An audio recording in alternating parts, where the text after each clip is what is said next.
नमस्कार दोस्तों, आइए आज हम आपको करवा चौथ माता की कहानी सुनाते हैं। बहुत समय पहले की बात है। एक साहूकार के 7 बेटे और एक बेटी थी। भाई अपनी बहन से बहुत प्यार करते थे, यहाँ तक कि उसे खाना खिलाने के बाद ही खुद खाते थे। एक बार उनकी बहन ससुराल से अपने मायके आई थी।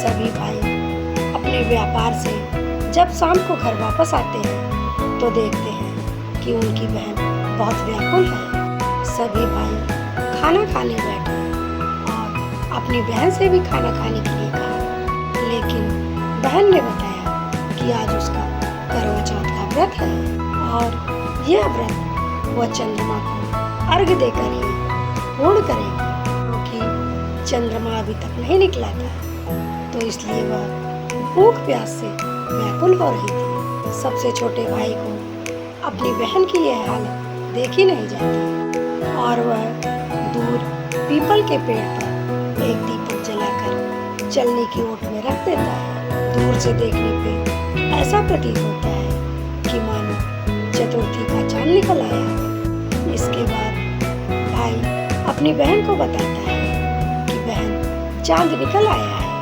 अब तुम अपना व्रत पूर्ण करो और अर्घ्य देकर भोजन ग्रहण करो।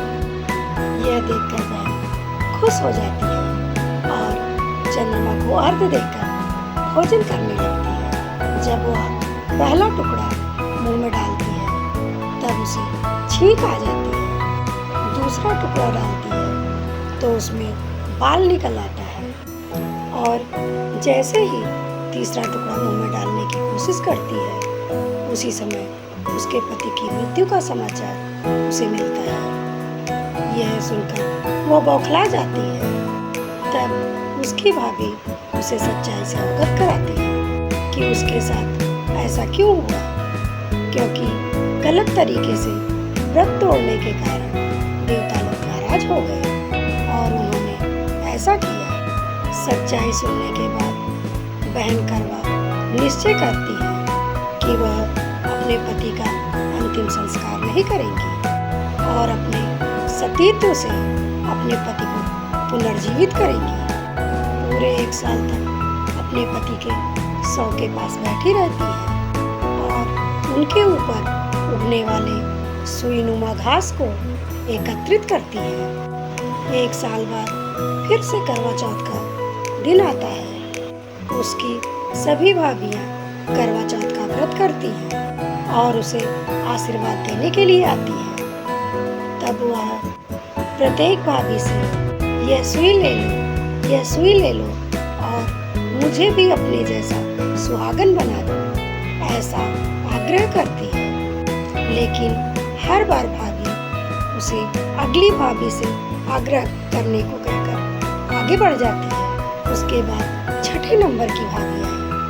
करवा ने उनसे भी सुई ले लो, सुई ले लो और अपने जैसा मुझे सुहागन बना दो, ऐसा कहा। यह भाभी उसे बताती है कि क्योंकि सबसे छोटे भाई की वजह से उसका व्रत टूटा था, अतः उसकी पत्नी में ही वह शक्ति है कि वह तुम्हारे पति को पुनः जीवित कर सकती है। इसलिए जब वह आए तो तुम उसे पकड़ लेना और जब तक वह तुम्हारे पति को जिंदा न कर दे उसे नहीं छोड़ना, ऐसा कहकर वह चली जाती है। सबसे अंत में सबसे छोटी भाभी आती है। करवा उनसे भी सुहागिन बनने का आग्रह करती है, लेकिन वह टाल मटोल करती है। यह देखकर करवा उन्हें जोर से पकड़ लेती है और अपने सुहाग को जिंदा करने के लिए कहती है। भाभी उससे छुड़ाने की बहुत कोशिश करती है, लेकिन वह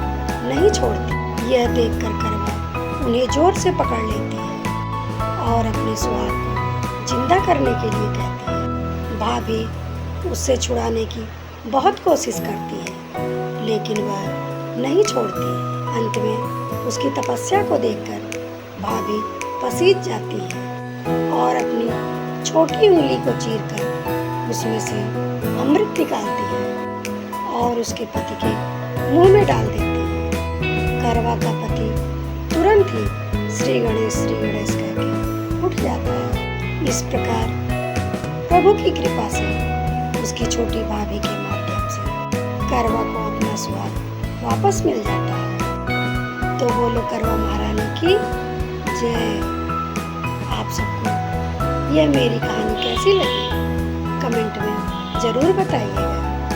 तो फिर मिलती हूँ अगली वीडियो में एक नई कहानी के साथ।